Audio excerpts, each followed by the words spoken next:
de 14h à 16h. Bruxelles vit. Et c'était glauque que vous aviez dans les oreilles. Alors, on vous parle des balades organisées par itinéraire sur les sentiers de l'histoire. Alors, on va en parler avec Sophie Legrand, qui se dit être directrice des énergies positives. Bonjour Sophie. Bonjour Charlotte, bonjour tout le monde. C'est vrai que j'aime bien cette formule parce que je l'ai trouvée sur le site internet et j'ai trouvé ça très bien. Ça va faire remonter les bonnes énergies dans cette situation très particulière. Alors, on parlait des visites guidées. On s'était rencontrés d'ailleurs durant cette visite guidée Bruegel et ses Marolles. On part à la découverte de l'histoire, de notre patrimoine bruxellois. Alors, on a parlé des musées qui ont rouvert depuis le début de la semaine. Comment ça se passe pour les visites guidées en plein air? Est-ce que vous avez le droit de reprendre pour l'instant les visites? J'ai, à ma connaissance, pas encore de bonnes nouvelles à ce niveau-là, puisque depuis le 13 mars, on passe par des situations catastrophiques, puisque notre métier dit non essentiel n'est pas encore autorisé à pouvoir s'exercer. Donc, pour l'instant, nous avons mis en place, une fois le retour plus ou moins chaotique de la saison, nous avons inscrit notre agenda à date fixe sur le site et c'est au fur et à mesure que nous devons malheureusement annuler tant les inscriptions que les visites guidées que les guides pour effectuer leur beau métier.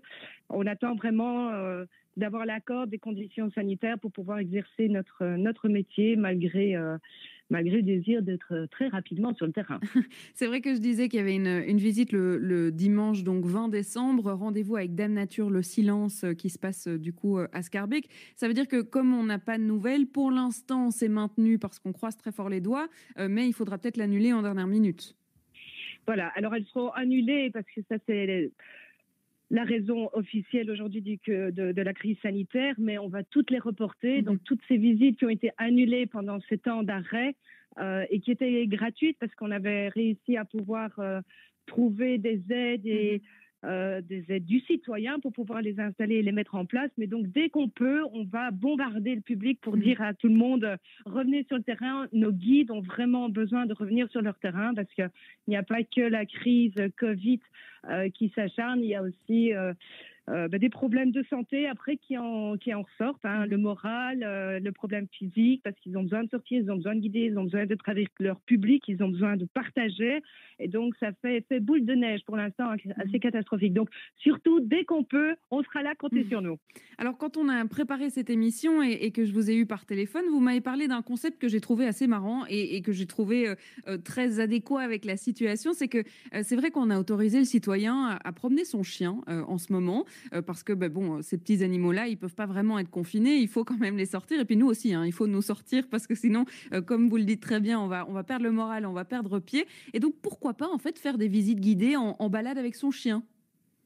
Je ne sais pas si tu as vu mon post à ce niveau-là. J'avais fait un appel à citoyens, mais juste avant la deuxième crise de confinement, parce qu'il est question, effectivement, à travers le patrimoine bruxellois, d'avoir des clés de lecture sur le monde animalier, quel qu'il soit, que ce soit le cygne, que ce soit le chien, que ce soit l'âne, etc. Et j'avais fait un appel à citoyens pour venir organiser une visite guidée, mais chacun avec son animal domestique. Donc, j'appelle ceux qui ont un chien, un chat, mais un serpent, un papagaï, un pingouin, à tout le monde à venir nous rejoindre lorsqu'on fera cette sortie filmée pour pouvoir effectivement rentrer un petit peu dans le surréalisme de notre beau pays, faire en sorte qu'on puisse sortir notre animal de compagnie tout en profitant d'une balade guidée culturelle de qualité. Cette idée-là, elle est née avec le confinement, parce que c'est vrai que c'est partir d'une contrainte ou d'une autorisation plutôt et d'en faire quelque chose qui est en adéquation avec les itinéraires que vous faites?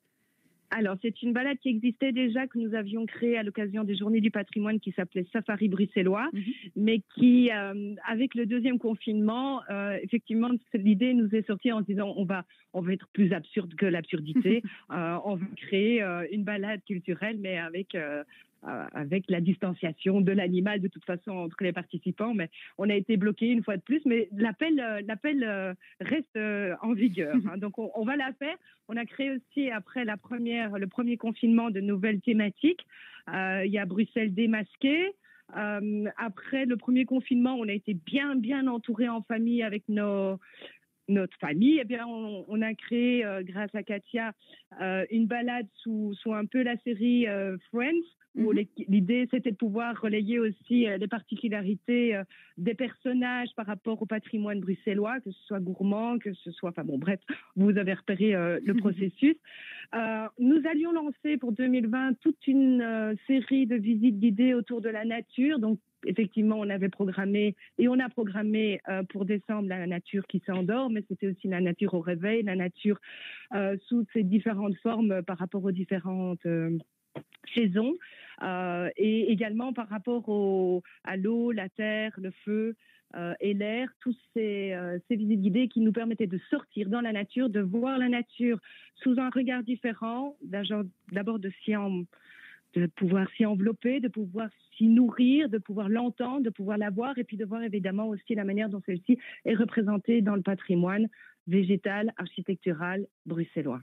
Bon, ça me donne presque envie de sortir malgré le temps un petit peu morose de cet après-midi. Mais tout ça, on est bien d'accord, ça sera reporté. Dès que vous pouvez relancer vos balades guidées, on pourra retourner sur le terrain et découvrir tout ce programme-là.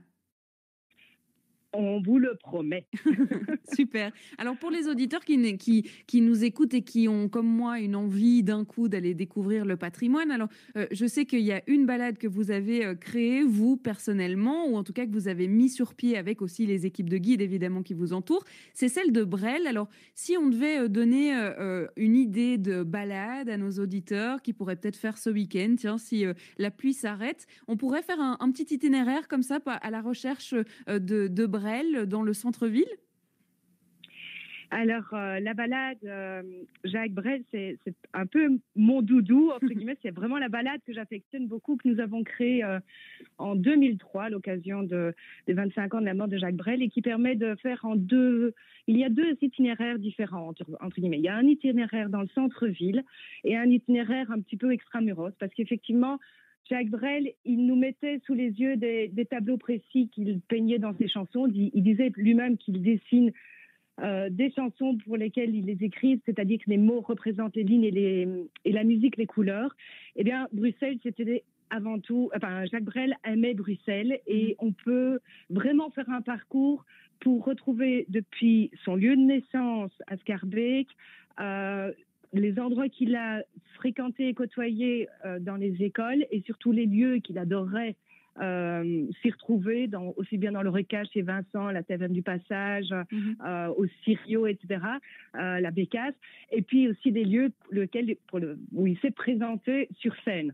Et donc, il y a tout un parcours que nous avons créé, effectivement, qui nous permet de pouvoir faire aussi un lien tant de sa vie que de ses écritures, que des lieux qu'il a fréquentés et qui nous a même parlé au travers de ses chansons.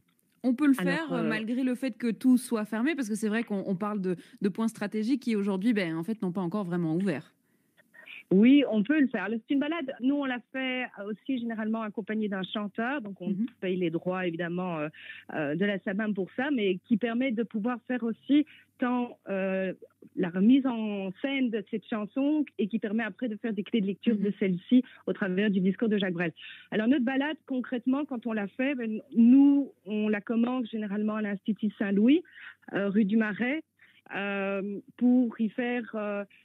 justement le lien avec le petit enfant bourgeois dans lequel il est né, dans la vie, dans l'éducation qu'il a eue, avec la dramatique Saint-Louis qu'il a mis en place et sur laquelle il s'est exprimé, avec les liens de chansons que nous pouvons chanter, telles Rosa, Rosa, Rosam, etc., ou son Bruxelles, dans laquelle il parle d'un phare de bon marché, d'un tunnel creusé à l'envers, qui suppose également, ou la botanique qui fait la nique aux garçons de Saint-Louis. Donc, il y a, à partir d'une chanson, chaque fois la possibilité de pouvoir faire des liens avec l'histoire de Jacques Brel.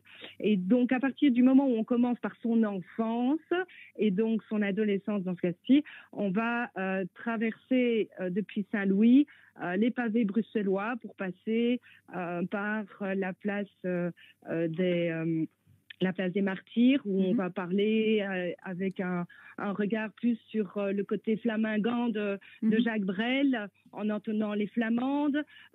Pourquoi la place des Martyrs? Parce qu'il y a évidemment ce qui s'y passe aujourd'hui avec le ministère. On va également passer par l'hôtel Métropole pour parler de la place de Brouckère et pour faire vraiment une lecture de cette chanson pour laquelle on sent vraiment combien Jacques Brel va mettre l'importance de la rime dans les couplets pour même inventer une place Sainte-Justine qui n'existe pas. Nous allons passer après par des endroits qui vont nous rappeler les premiers endroits où il s'est présenté sur scène, avec encore un reste de façade qui est la Gaîté, et qui va nous rappeler également la Rose Noire et d'autres endroits où il a commencé en tant que fantaisiste. Nous allons passer par l'ancienne Belgique également pour rappeler les grands moments de cabaret qu'il a mis en place et des grandes représentations pour lesquelles il était en avant-première et puis en place principale sur la scène. On va s'arrêter vers le théâtre Royal de la Monnaie pour entonner l'homme de la Mancha quand il avait décidé d'arrêter cette course effrénée de scène sur scène et qu'il avait l'impression d'être arrivé à un point où il se sentait devenir un industriel du show business et donc il a décidé d'arrêter d'aller sur scène, mais il a quand même interprété par après au théâtre l'homme de la Mancha. Nous allons rentrer aussi dans toute la fidélité qu'il peut avoir marqué dans sa vie, tant avec les femmes qu'avec les hommes. Et nous allons interpréter, moi j'aime beaucoup cette chanson, la chanson Jojo, devant la mort subite, parce qu'il va vraiment marquer cette importance de l'amitié avec Georges Pasquier, qui l'a vraiment accompagné à travers un grand moment de vie où il était tout pour lui, que ce soit son chauffeur, son secrétaire, celui qui allait surveiller que tout était bien mis en place et qui le suivait dans plus de 300 tours par an. Et puis, nous passons aussi devant d'autres lieux, comme je les ai cités. Bon, alors là, on se réveille les papilles gourmandes devant la taverne du Passage, comme j'ai dit chez Vincent. On redescend pour aller aux Armes de Bruxelles pour essayer de s'imaginer cet endroit de la Rose Noire, pour essayer de s'imaginer de ce vendeur de frites qui s'appelait Eugène. Nous continuons après sur la Grand Place et là, comme vous le savez, quand même, Jacques Brel n'est pas que le chanteur, ça a été un grand aventurier dans sa vie professionnelle, il a touché à tout.